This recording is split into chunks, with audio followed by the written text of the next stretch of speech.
Hello friends, आप सभी का स्वागत है एमएस यूपी पीसीएस में। दोस्तों, आज घटना चक्र पॉलिटी की क्लास में हम स्टार्ट करने वाले हैं राज्य एवं संघ राज क्षेत्र। इस टॉपिक से संबंधित जो भी क्वेश्चन घटना चक्र में दिया हुआ है उनको कंप्लीट करेंगे, क्योंकि आप लोगों ने देखा होगा यूपी पीसीएस में और बीपीएससी में भी राज्यों के गठन से संबंधित क्वेश्चन आते हैं। खासकर राज्यों का गठन किस ईयर में हुआ है उससे रिलेटेड क्वेश्चन आपको मिलते हैं एग्जाम में। इस क्लास को कंप्लीट करिएगा। यहाँ से जो भी क्वेश्चन आपको एग्जाम में आने वाला है सब यहाँ से मिल जाएंगे आपको। क्लास अच्छी लगे तो लाइक कीजिएगा, शेयर कीजिएगा, और चैनल पे नए हैं तो चैनल को सब्सक्राइब भी करिएगा, और कमेंट करके बताइएगा कि क्लास कैसी लगी आपको और आप किस सब्जेक्ट के लिए और चाह रहे हैं कि हम वो क्लास लेकर आएँ। आइए शुरू करते हैं। शुरू करने से पहले हम एक बार राज्यों के गठन और उनके वर्ष को डिस्कस कर लेते हैं। आइए देखते हैं। आंध्र प्रदेश, ये सबसे पहले इसका गठन हुआ था 1 अक्टूबर को और 1953 को। तो डेट याद नहीं रहे लेकिन ईयर आपको याद होना चाहिए। गुजरात का गठन हुआ था 1960 में और इसी के साथ महाराष्ट्र का भी गठन हुआ था। नागालैंड का गठन हुआ था 63 में। हरियाणा का गठन हुआ था 66 में। हिमाचल प्रदेश का गठन हुआ था 1971 में। मेघालय, मणिपुर और त्रिपुरा, इनका गठन हुआ था 1972 में।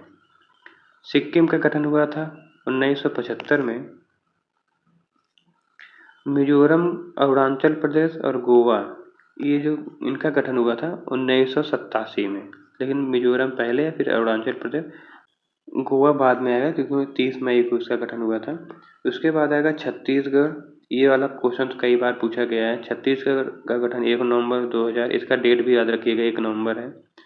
और उत्तराखंड ये 9 नवंबर 2000 और झारखंड 15 नवंबर 2000, और लास्ट में तेलंगाना हो जाएगा 2 जून 2014। पहला क्वेश्चन है, संविधान में हमारे राष्ट्र का उल्लेख किस या किन नामों से किया गया? तो ये कहा गया है कि भारत अर्थात इंडिया। अगला क्वेश्चन है, संविधान के प्रथम अनुच्छेद के अनुसार भारत राज्यों का संघ है, यूनियन। अगला क्वेश्चन है, संविधान के निम्नलिखित में से किस प्रावधान के अंतर्गत भारतीय संसद को नए राज्य बनाने का अधिकार है? नया राज्य बनाया जाएगा तो ये बनाया जाएगा आर्टिकल 3 के तहत। देखिए, आर्टिकल 3 और 2 में जो कन्फ्यूजन होता है उसको एक बार हम लोग क्लियर कर लेते हैं। आर्टिकल 3 के तहत नए राज्यों के निर्माण, उनके क्षेत्रों, सीमाओं और नामों में परिवर्तन किया जा सकता है। और 2 के तहत, आर्टिकल 2 के तहत भारतीय संघ में नए राज्यों के प्रवेश या स्थापना की शक्ति संसद के पास है। अगला क्वेश्चन है, नए राज्य के गठन की शक्ति निहित है, तो ये निहित है संसद में। अगला क्वेश्चन है, भारत के संविधान के अंतर्गत निम्नलिखित में से किसको राज्यों की सीमाओं को परिवर्तित करने की शक्ति प्राप्त है? ये प्राप्त है संसद को। अगला क्वेश्चन है, एक राज्य जो संघ में सम्मिलित करने अथवा नए राज्यों की स्थापना करने की कार्यपालिका शक्ति निम्नलिखित में से किसको प्राप्त है? तो ये प्राप्त है संसद को। अगला क्वेश्चन है, भारतीय संघ के अंतर्गत किसी राज्य को मिलाने का अधिकार किसके पास है, किसे है? तो ये है संसद के पास। अगला क्वेश्चन है, निम्नलिखित में से कौन सा राज्यों के निर्माण के बारे में सही नहीं है? आपको इन 4 ऑप्शन बताना कौन सा सही नहीं है। तो देखिए, पहला है, संसद विधि द्वारा एक नए राज्य का निर्माण कर सकती है। दूसरा है, इस प्रकार की विधि में संविधान की पहली अनुसूची और चौथी अनुसूची के संशोधन का प्रावधान होगा। तीसरा है, इस प्रकार की विधि को अनुच्छेद 368 के प्रयोजन के लिए संविधान संशोधन समझा जाएगा।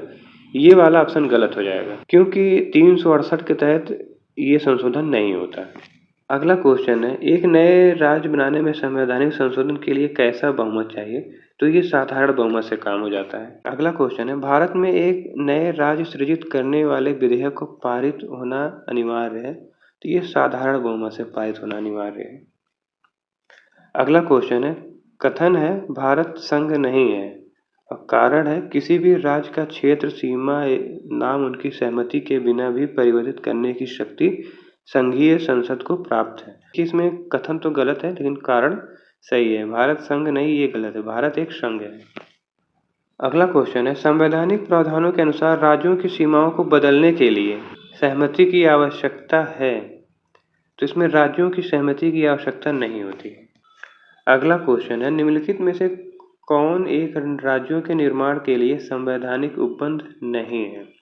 तो देखिए इसमें है कि एक राज्य संघ राज्य क्षेत्र शामिल कर सकेगा, ये वाला गलत हो जाए क्योंकि ये अधिकार संसद के पास है। अगला क्वेश्चन है, निम्नलिखित में से कौन सा संविधान के अनुच्छेद 3 के तहत संसद के एक कानून द्वारा संभव नहीं है? तो इसका सही उत्तर हो जाए नए राज्यों का प्रवेश, क्योंकि ये 2 के तहत होता है।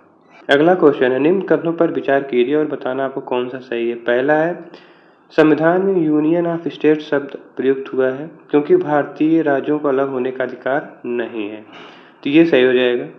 दूसरा है, एसके धर आयोग ने राज्यों के पुनर्गठन हेतु भाषा के आधार की अपेक्षा प्रशासनिक सुधार को वरीयता दी थी, तो ये सही हो जाएगा। और लास्ट वाला है, पंडित नेहरू, सरदार पटेल और पट्टाभी सीतारमैया की अध्यक्षता में कांग्रेस कमेटी राज्यों के पुनर्गठन में भाषाई पक्ष आधार के पक्ष में नहीं, ये भी सही हो जाएगा। इसका सही उत्तर हो जाएगा तीनों सही है।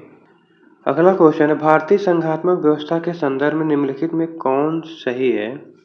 देखिए पहला है, भारतीय संविधान के अंतर्गत राज्यों को संघ से अलग होने का अधिकार नहीं है, तो ये तो सही हो जाएगा। दूसरा है, अलग होने की मात्र वकालत करने पर अभिव्यक्ति की स्वतंत्रता की सुरक्षा मिलेगी, ये गलत हो जाएगा। इसका सही उत्तर हो जाएगा ऑप्शन ए, केवल एक सही है। अगला क्वेश्चन है, राज्य पुनर्गठन आयोग ने 1 नवंबर 1956 को कितने संघ राज्य बनाए? तो इसका सही उत्तर रहेगा 14 राज्य और 6 संघ राज्य। अगला क्वेश्चन है, 1956 के राज्य पुनर्गठन अधिनियम द्वारा कितने राज्य और संघीय क्षेत्रों की स्थापना की गई?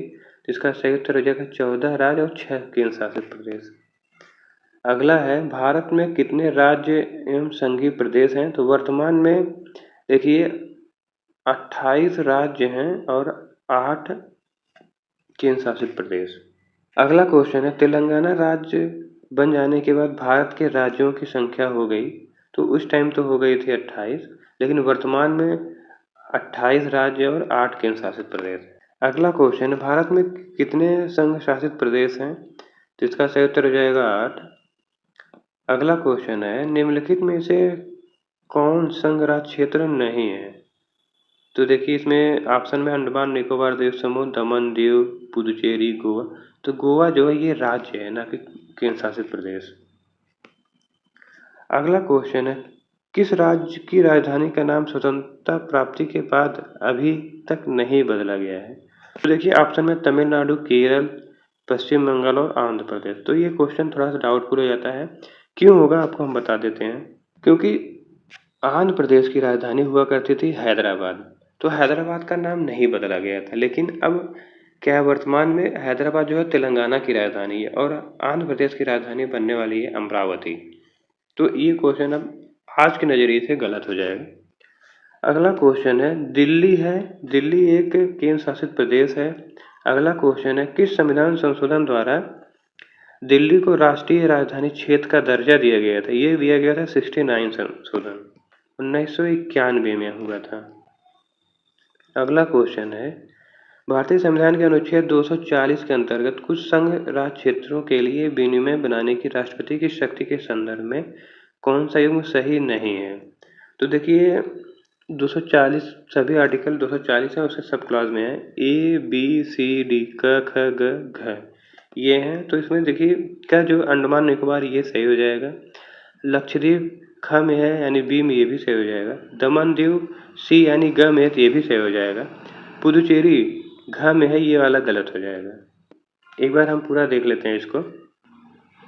क में है अंडमान निकोबार, ख में है लक्षद्वीप, ग में है दादर नगर हवेली, घ में है दमन दीव और अंगा में यानी ई में पुदुचेरी है। वर्तमान में कुछ संशोधन जो हुए उनकी वजह से आइए एक बार देख लेते हैं। वर्तमान में दादर नगर हवेली और दमन दीव को मिलाकर एक कर दिया गया है 2019 में। तो अनुच्छेद ग यानी कि सी के तहत दादर नगर हवेली और दमन दीव को स्थापित किया गया है और घ जो है उसको विलोपित कर दिया गया है। अगला क्वेश्चन है, निम्नलिखित कथनों में से कौन सा एक गलत है? देखिए पहला है कि गोवा को 1987 में पूर्ण राज्य का दर्जा प्राप्त हुआ, ये सही हो जाएगा। दूसरा है, दीव खंबात की खाड़ी में एक टापू है, ये भी सही हो जाएगा। दमन दीव को भारतीय संविधान के 56वें संशोधन द्वारा गोवा से अलग कर दिया गया था, ये भी सही हो जाएगा। दादर नगर हवेली वर्ष 1954 में फ्रांसीसी औपनिवेशिक शासन के अंतर्गत था, तो ये गलत हो जाएगा क्योंकि फ्रांसीसी ना, ये पुर्तगाली था। अगला क्वेश्चन है, सिक्किम भारत का एक राज्य बनाया गया था, तो ये बनाया गया था 35वें संशोधन के तहत। 35वें संशोधन 1974 में सिक्किम को भारत में संयुक्त राज्य एसोसिएट स्टेट का दर्जा दिया गया था और 36वें संविधान संशोधन 1975 के द्वारा इसको पूर्ण राज्य का दर्जा दिया गया। अगला क्वेश्चन है, निम्नलिखित संविधान संशोधनों में से किसके द्वारा सिक्किम को विधिवत भारत संघ के एक पूर्ण राज्य के रूप में शामिल किया गया था? ये किया गया 36वें संविधान संशोधन के द्वारा। अगला क्वेश्चन है, बिहार को काट कर एक पृथक वनांचल राज्य बनाना संभव है? तो ये किया जाएगा, ये ऑप्शन में दिया हुआ है, राज्य विधानसभा में कानून पारित करके, ये गलत हो जाएगा। राज्यपाल द्वारा अध्यादेश जारी करके, ये भी गलत हो जाएगा। और संवैधानिक औपचारिकता को समाप्त करके, ये भी गलत हो जाएगा। इसमें से हो जाएगा इनमें से कोई नहीं, क्योंकि ये अधिकार संसद के पास है।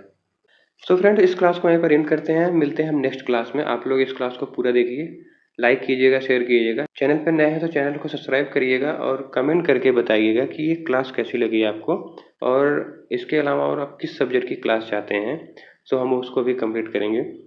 मिलते हैं नेक्स्ट क्लास में। पढ़ते रहिए, अपना ख्याल रखिए। All the best. जय हिंद।